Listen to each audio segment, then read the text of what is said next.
the story of Jephthah. Now, Jephthah, next to Samson, may be the most famous of the judges. I've taken the map that we had in our syllabus and I've blown it up a little bit to show you everything that is going to happen on the east side of the Jordan River. Everything we're going to study now is over on that east side. Sometimes it is referred to on the other side of Jordan. Today you'll hear occasionally people talk about Transjordan, the people of the Transjordan regions. That's what this means. Trans means across. So Transjordan is these regions that are east of the Jordan River and of the Dead Sea.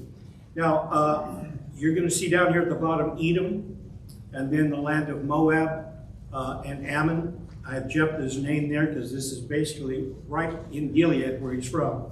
And we'll read about the land of Tob at the beginning of this chapter here. All of this is over on the east side. Now, I'm going to make one just observation about this before we get into the text. As Dewey and I were fortunate to go there several years ago, we took an extended tour over on that eastern side, and we drove around the Dead Sea and went over into these regions. Now, I'm just a boy born in the Southwest. I have been all over this desert my whole life, either riding or hunting or off-roading from the Mojave Desert down to the Sonora Desert, from California to Arizona. And I know all about desert. I have never in my life seen a more desolate place than Edom and then Moab. And it struck me as we were driving through this region that it was similar to the deserts of, when you get past the El Centro Valley and get past the dunes, there's the deserts there that go into the Yuma Valley, and then past Yuma and the Kofa Mountain Range. If you took the Kofa Mountain Range, you took all of those mountains out, and you just had that flat, hard rock desert with no bushes, and just send that out for about 900 miles. That's what you're looking at. I just was stunned by how desolate this place was, and realized that no wonder, as the people in ancient days traveled what they called the Fertile Crescent that went up around, they avoided this desert. To cross it would just almost be suicide.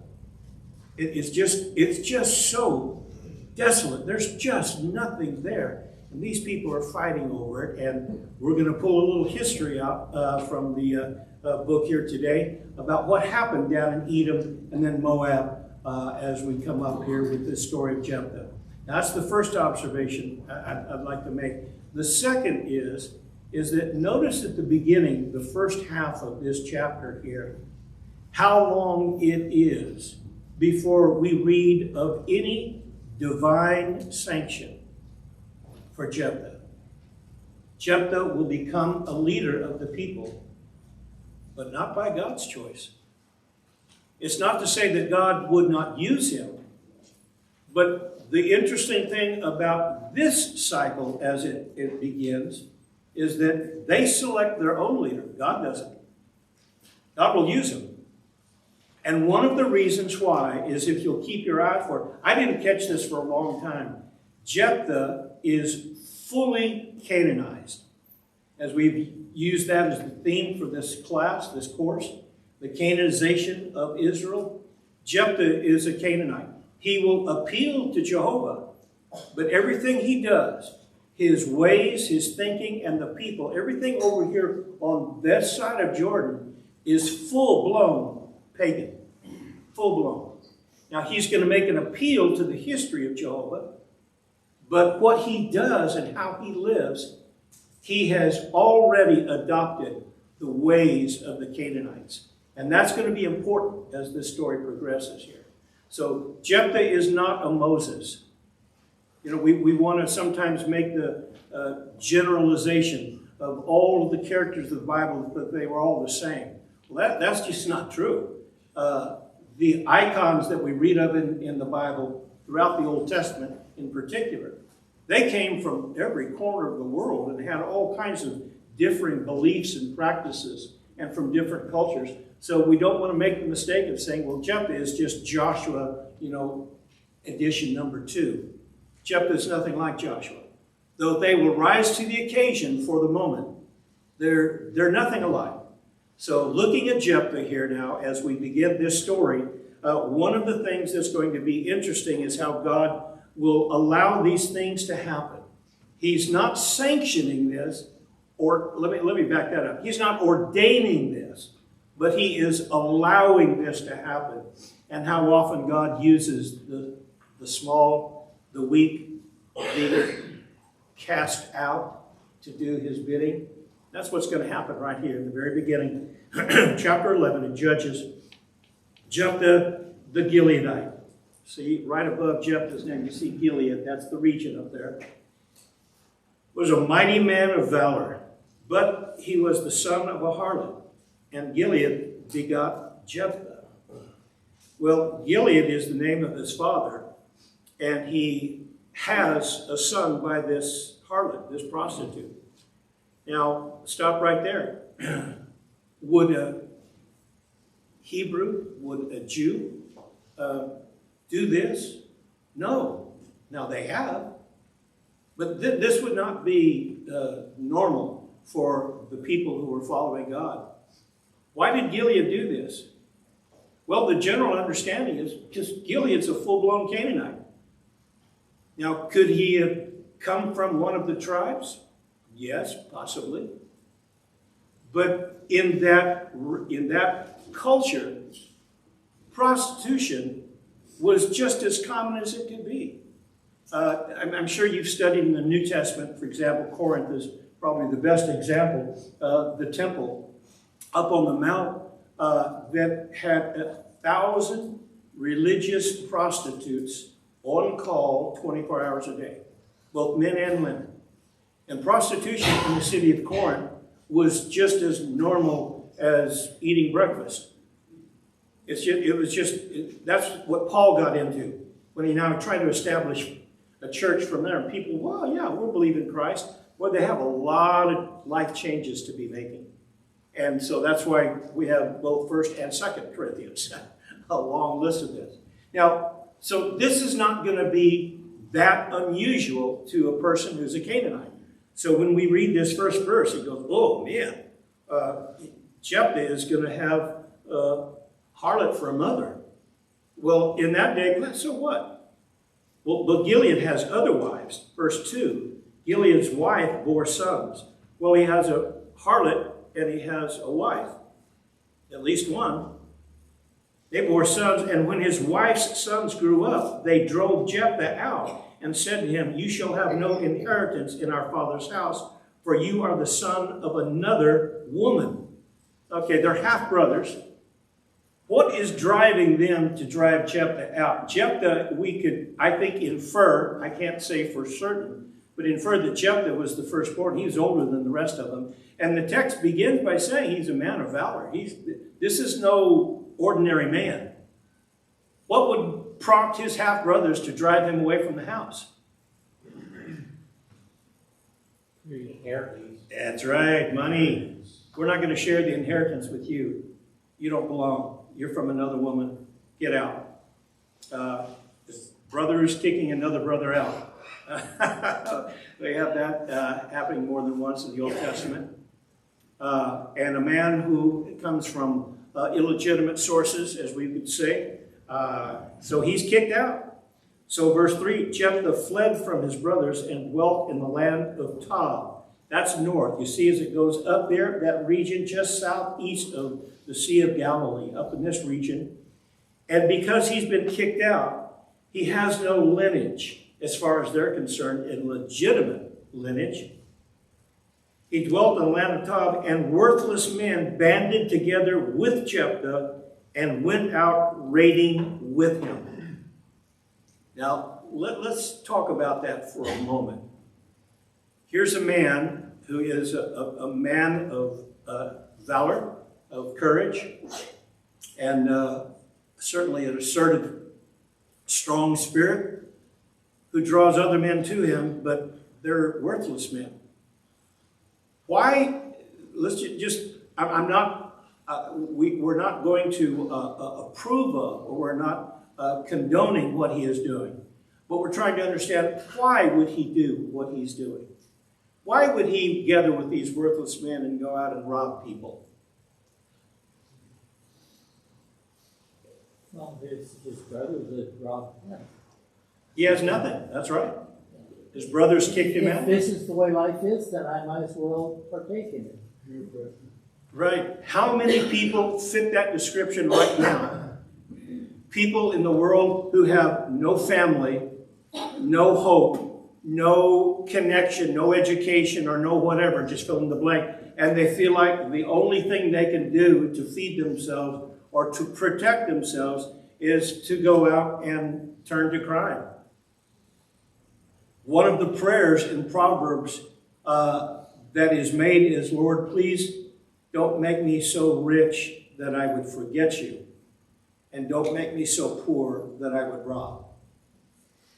There is that understanding that when people are desperate because they're destitute, can and often do turn to crime. That's what's going on right here. And so they're up north doing this.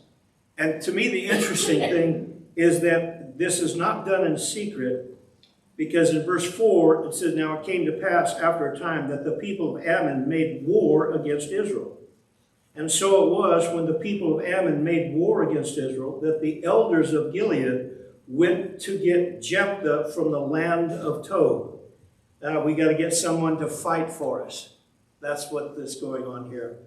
So they sent for Jephthah. In verse 6, then they said to Jephthah, come and be our commander, that we may fight against the people of Ammon. So Jephthah said to the elders of Gilead, did you not hate me and expel me from my father's house? Now that gives us more of the picture of the story. It wasn't just his brothers. It was the whole community. Gilead is not just the name of his father. It's the name of the region where they lived. And so this was almost a universal decision. We got to get him out of here. We don't want him here. And then they're under attack from the Ammonites.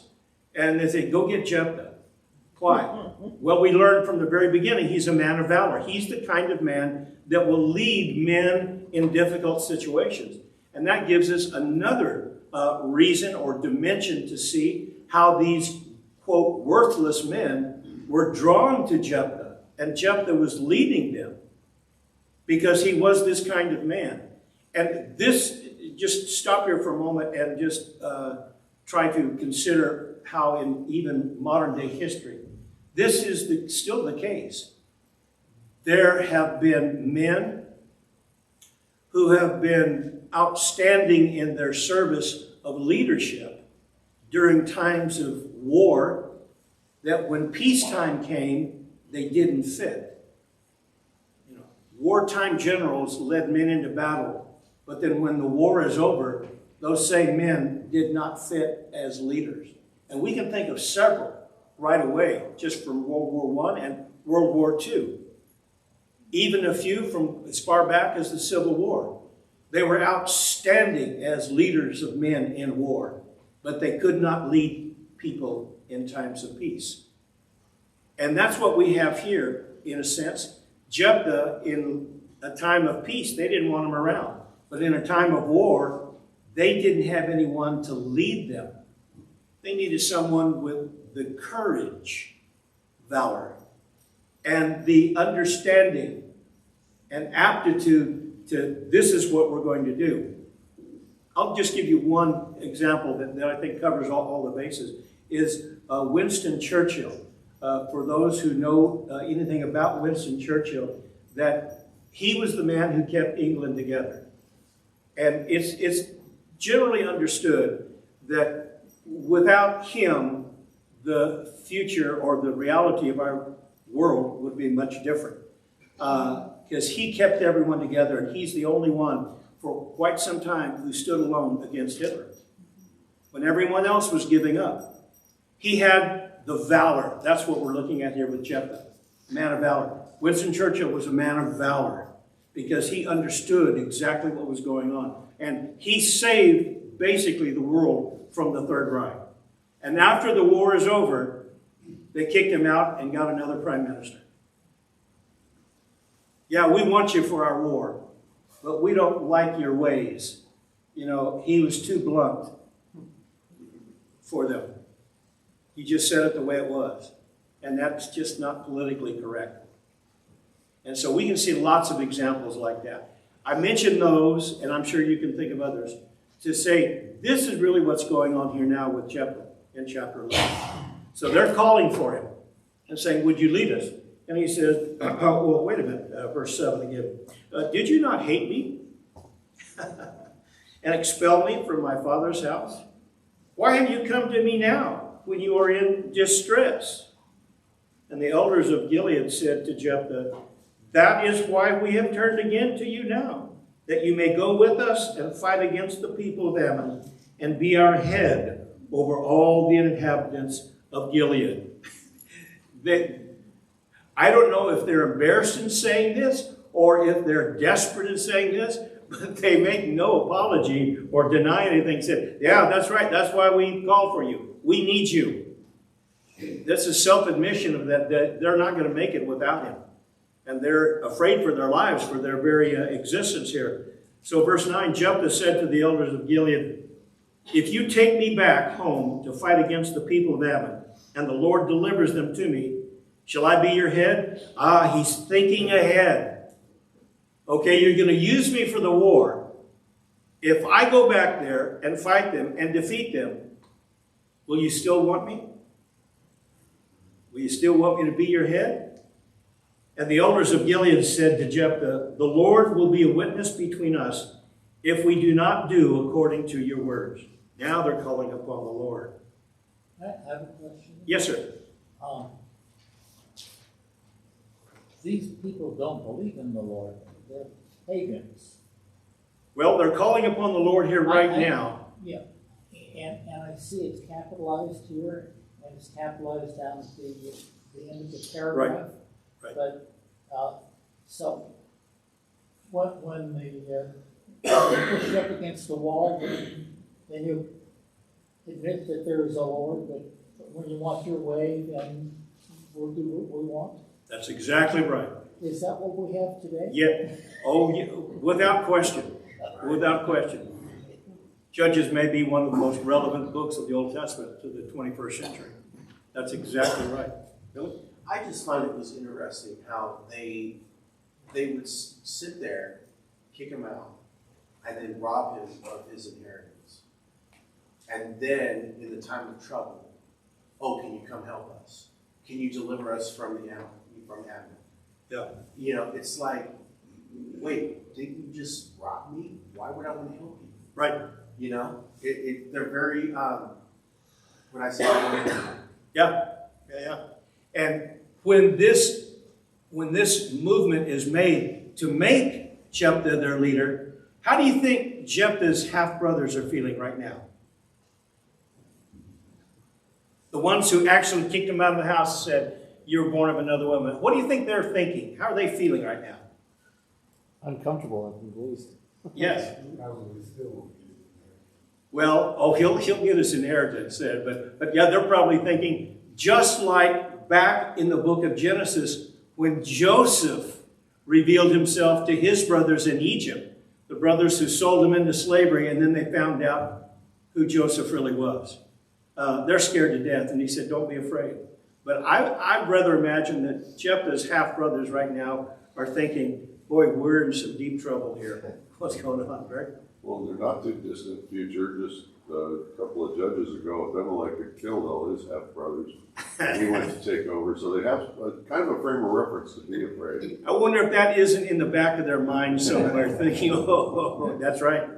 That's exactly right. This is a brutal world that they're living in right now, in a brutal land. And Jephthah is going to be a brutal man. And that's who they need right now. They need someone who's like the blood and guts Patton. That's what they need. All right. Okay, so as they got here, he said, shall I then be your head? And they appealed to God and said, if we do not do according to your words. Verse 11. So then Jephthah went with the elders of Gilead, and the people made him head and commander over them. Who made him? The people did, not God. God's not in this picture yet. The people made him head and commander over them. And Jephthah spoke all his words before the Lord in Mizpah. Now Jephthah sent messengers to the king of the people of Ammon, saying, what do you have against me, that you have come to fight against me in my land? Now here's his first move. He sends them down and says, why do you want to fight against me? The king of the people of Ammon answered the messengers of Jephthah, because Israel took away my land when they came up out of Egypt from the Arnon as far as the Jabbok and to the Jordan. The Arnon would be just below Edom right here, and the Jabbok is right up here underneath where we have Jephthah. I'll push this, see if the Arnon would be right about here. The Jabbok is right here. They took all this land to the Jordan. So it would be all of this section of land right here, all the desolate desert. And now notice in the pronouns that are used, Jephthah said, why do you want to fight against me in my land? And the king of Ammon says, well, because they took away my land. They're speaking in first person possessing. This is mine, this is yours. You know, it's my land. No, it's my land, my land. And then Jephthah is going to change things. And so, verse 14, Jephthah again sent messengers to the king of the people of Ammon. And he said to him, thus says Jephthah, not thus says the Lord. Thus says Jephthah, Israel did not take away the land of Moab, nor the land of the people of Ammon. For when Israel came up from Egypt, they walked through the wilderness as far as the Red Sea and came to Kadesh. That's down in the Sinai Peninsula. And they went along through the wilderness and bypassed the land of Edom and the land of Moab. And they came, I missed verse 16. Then Israel sent messengers to the king of Edom, saying, please let me pass through your land. But the king of Edom would not heed. And in like manner they sent to the king of Moab, but he would not consent, so Israel remained in Kadesh. To get a picture of this, it would look something like this. The Israelites are way down here in Egypt, and they're starting their journey to the Promised Land. And they cross the Red Sea down here, Sinai Peninsula is here, and they're making their way up here. Over here is beautiful, lush coastland, but that's where all the Canaanites are. They're going to come down here, and they're going to go around through the desert, and they're going to cross over the Jordan this way into the Promised Land. But this is so big and so vast. They asked the king of Edom, can we cut through your land? We won't eat any of your food. We won't take any of your vines. We'll leave all alone. They just needed a shortcut because it's going to be too treacherous to make such a huge loop out in this land of desolation. And then they sent to the king of Moab too, and they said, no, you can't do it. They were afraid. And so Jephthah is going to refer back to history, whether these kings understood it or not, and said, well, this is really what happened. If you think this is your land. The Israelites came and they sent messengers to the king of Edom and to Ammon and Moab, and they all went, verse 18, through the wilderness and bypassed the land of Edom, the land of Moab, came to the east side of the land of Moab, and encamped on the other side of the Arnon. But they did not enter the border of Moab, for the Arnon was the border of Moab. Then Israel sent messengers to Sihon. All this is in the book of Numbers, chapter 21. King of the Amorites, king of Heshbon. And Israel said to him, please let us pass through your land into our place. Their place was the Promised Land. They understood their place is over here. We just need to cut through your yard to get to our house, is what they're saying, basically. Verse 20, but Sihon did not trust Israel to pass through his territory. So Sihon gathered all his people together, encamped in Hazah, and fought against Israel. So they had to go to war here. And the Lord God of Israel delivered Sihon and all his people into the hand of Israel, and they defeated them. Thus Israel gained possession of all the land of the Amorites who inhabited that country. Stop right there. Jephthah is giving the king here a history lesson. He said, well, actually, it's not your land, it's our land. Because our God gave it to us. Because you wouldn't let us pass through, and you turned and began to fight us, so we fought you, and we defeated you. And God gave us this land. And they kept that land for a few hundred years. Now, look at what Jephthah is going to say as a result of this. So Jephthah is not only a man of valor, he's a man of understanding of history and understanding of people and their nature, and particularly men who are leaders. Listen to what he says now. So verse 23. So now the Lord God of Israel has dispossessed, some translations removed, has dispossessed the Amorites from before his people, Israel. Should you then possess it? Now he's saying, now here's where God comes into the situation, but it's in retrospect. They're looking back in history. But Jephthah is appealing to what Jehovah did. He said, now God took that land away and gave it to us, and he took it away from you. Now, do you think you can possess it? Well, he's sitting there thinking about, well, our God should be as good as yours. So verse 24, I think he anticipates this. Will you not possess whatever Chemosh, your God, gives you to possess? So whatever the Lord our God takes possession of before us, we will possess. Now, you take the land that your God gives you, we take the land that our God gives you. History is on our side. Our God gave us this land long ago. My guess is, now this is just my thought, is that this really wasn't much land to worry about, to care about. And so they were concentrating over on the west side of Jordan. But still, this land was given to them by God. And they could use it for something. So anyway, Jephthah says, you got your God, we've got our God. Now verse 25, are you any better than Balak, the son of Zippor, king of Moab? Did he ever strive against Israel? Did he ever fight against them? Now this is the story, if you remember, of Balaam, where Balak, the king of Moab, wanted to curse Israel. He was afraid of them because he saw what had happened down south in Edom and Moab. And now he's worried, and so he called for the prophet Balaam to come over and curse Israel. And that's the story when, he said, well, I can't do it, but I'll go. And when he asked God, God said, don't do that. But, well, if you're going to go. And he went 3 times, and actually then a 4th. And that's where the donkey, you remember, stopped him and struck him blind and all that interesting stories that were sidebars to this. The bottom line on that story is that King Balak never fought against Israel. He realized each time that God was on their side, not his side. Now, he would later inflict a great defeat upon Israel, but not through a sword, through adultery. And we may study that one day. That's the interesting thing about how caused them to commit harlotry, etc., etc., etc.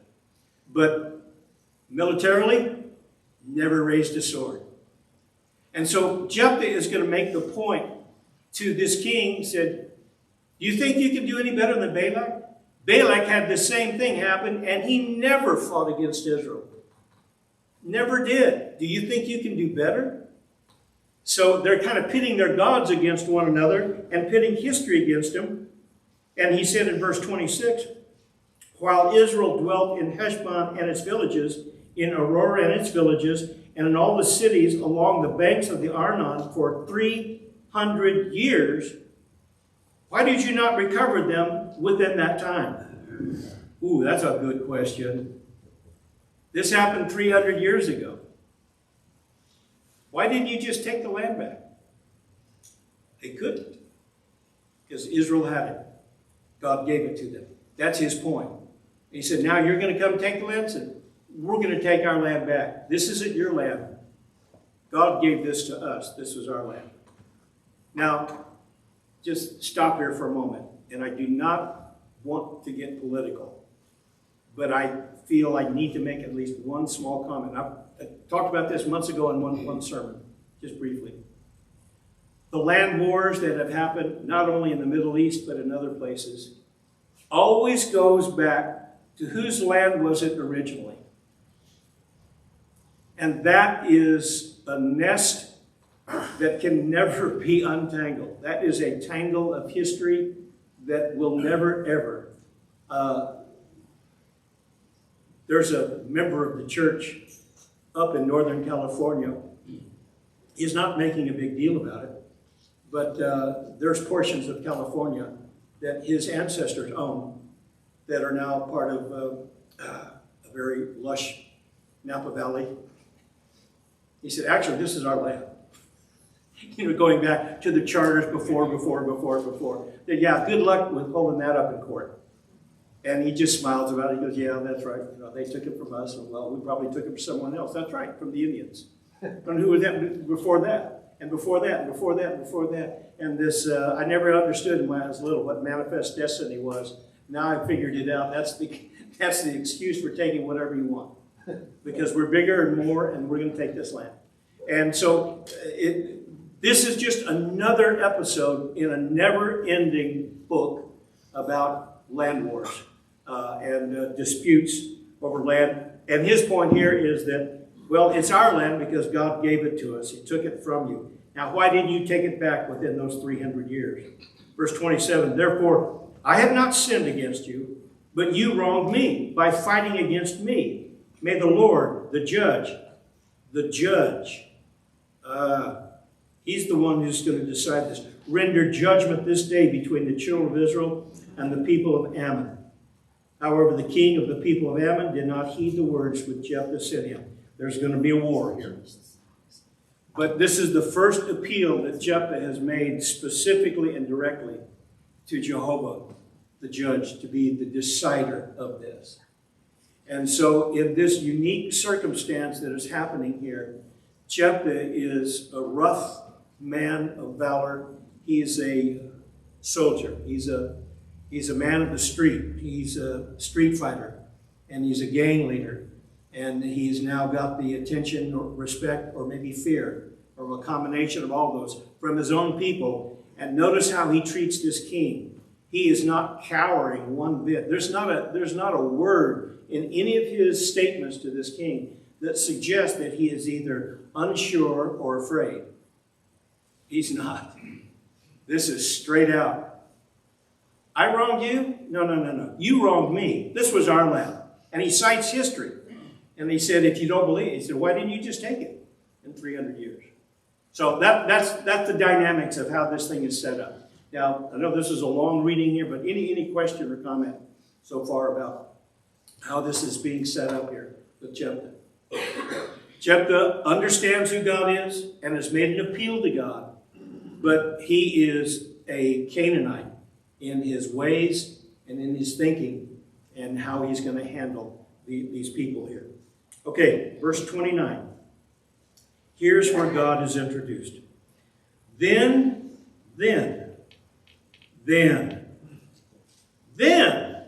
the Spirit of the Lord came upon Jephthah.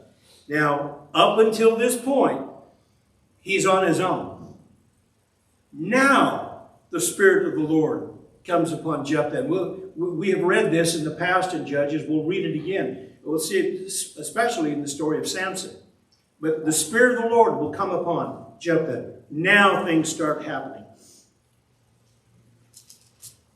And he passed through Gilead and Manasseh, and passed through Mizpah of Gilead. And from Mizpah of Gilead, he advanced toward the people of Ammon. He's heading south now. Do you think he has some of those worthless men with him, part of his gang? I think probably so. They said, hey guys, we're going to go fight, we're going to get paid for it. All right, that was good, yeah. So verse 30, here's the key. Jephthah made a vow to the Lord. And he said, if you will indeed deliver the people of Ammon into my hands, then it will be that whatever comes out of the doors of my house to meet me, when I return in peace from the people of Ammon, shall surely be the Lord's, and I will offer it up as a burnt offering. So Jephthah advanced toward the people of Ammon to fight against them, and the Lord delivered them into his hands. And he defeated them from Aurora as far as Minnith, 20 cities, and to Abel Kiramim, and with a very great slaughter. Thus the people of Ammon were subdued before the children of Israel. This force that had so oppressed them and had so overwhelmed them, they're afraid of them, they're scared. They call Jephthah down. Jephthah goes, talks to the king, says, all right, guys, let's go to war. And he makes a vow to the Lord. They go in and they wipe them out. They're gone. They're so subdued. There's nothing much left, that there's no power within the people of Ammon. Whether the king was spared or not, the text doesn't tell us about this. But verse 34 is where now this story really starts getting interesting. When Jephthah came to his house at Mizpah, there was his daughter coming out to meet him with timbrels and dancing. She was his only child. Besides her, he had neither son nor daughter. And it came to pass, when he saw her, that he tore his clothes and said, Alas, my daughter, you have brought me very low. You are among those who trouble me. For I have given my word to the Lord, and I cannot go back on it. These are the words of a man of integrity. He is devastated at what's happened, but he's not going to change or break his vow. Now, the question that always comes up is that, did he sacrifice his daughter? I believe, yes, he did. For a couple of reasons. First of all, that was the Canaanite way. Child sacrifice was very common among these various tribes. This is what was so abhorrent to God, is that they would do that. But the fact that he would do this, Jephthah, is further evidence of how much he has been converted to the Canaanite way of life and thinking and doing. And when we have just read back here a moment ago in verse 31, the last line, I will offer it up as a burnt offering. This so assaults our senses. How could anyone do that? That's just inconceivable. And I will tell you this now. I'm not here to convince you one way or the other, because you need to study more and more on this. When I was a young boy and hear this in class, and there were all of these arguments that were trying to be made to say that, well, what that meant is that she would stay a virgin her whole life. And when she went with the girls and went into some kind of a refuge for a while, it was to bewail her virginity. Well, what did that mean? Well, she's never going to marry. Is that the sacrifice? It doesn't fit the language, and it doesn't fit the culture. And it doesn't fit the bewailing that is there. That what makes much more sense is that it's, as he said, and it just assaults our senses, and we just cannot come to grips with this. And that's how I was, and that's how many people that I knew many years ago now. But after further study and studying to look at it, it's to me it becomes rather clear that this is what's going on. That's why this is such a devastating thing. And how could God allow something like that to happen? That's the next question that comes up. Is that he made this vow. This is my opinion. We'll read through this. This is just this is just mine. This is not from the Bible.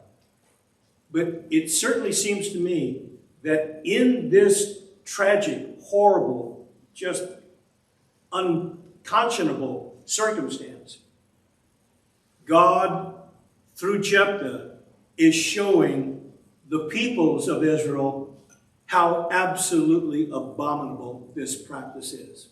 Allowing this to happen. That this is what they're doing. You want to be a part of that? Jephthah is their leader and their commander. You think he's going to, after he has to offer up his daughter as a burnt offering, as he said, I've made this vow and I'm not going to go against it. I'm not going to break my vow. You think then he would say, well, you guys keep on. You can make a vow to kill your children, but just make sure you keep your promise. Would he have that attitude? I don't think so in any way, shape, or form.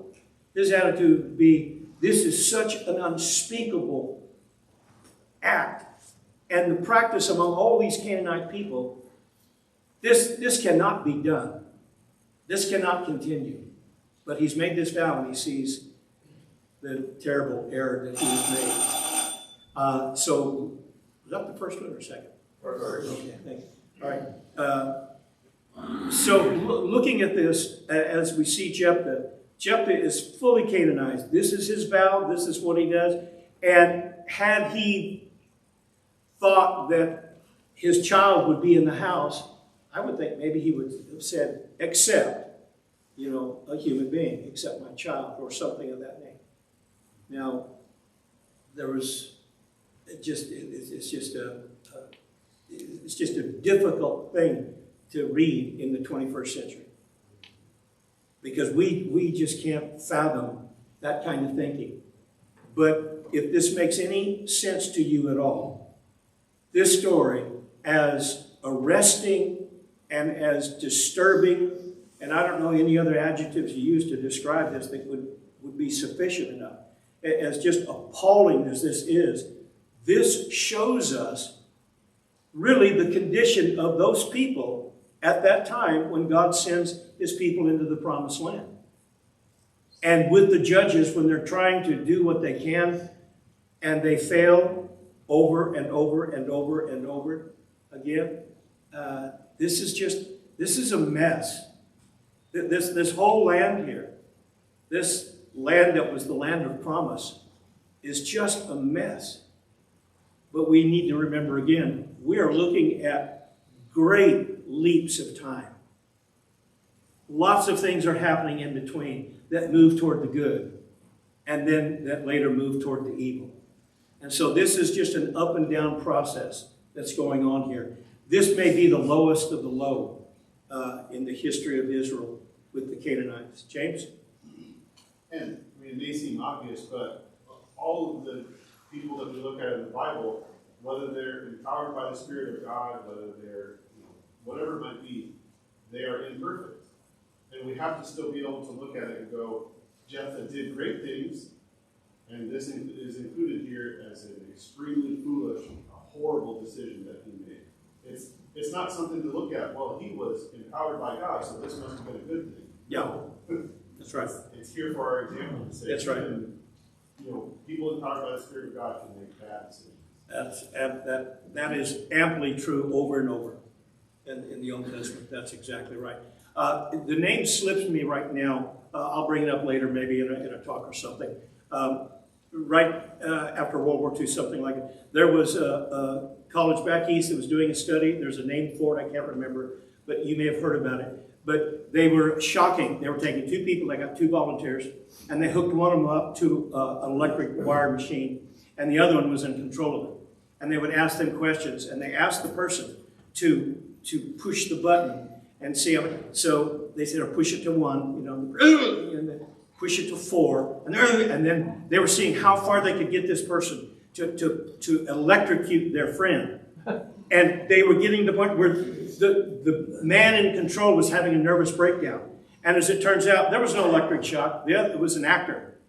The study was not about the person who was receiving. It was the person who was giving it. Right. They were wanting to see how far they would go. And to their disturbing conclusion was people would go to the point of death if they were told to. And that explained a lot about the Third Reich. And about any other situation like that where people are put into an oppressive situation where a dictator or a person with absolute control is telling what they must do, and they can program the people to kill. Now, we do that in the military, but in a noble way for a reason for defense. But there are others we know in other parts of the land today that train people to kill, no, not for any noble cause, but just for selfish agendas and reasons, for land and money and oil and whatever else. So when we sit back for a moment and look at mankind, mankind has the ability to be ruthless and to be vicious. And we don't want to think about that, but it certainly has been the case.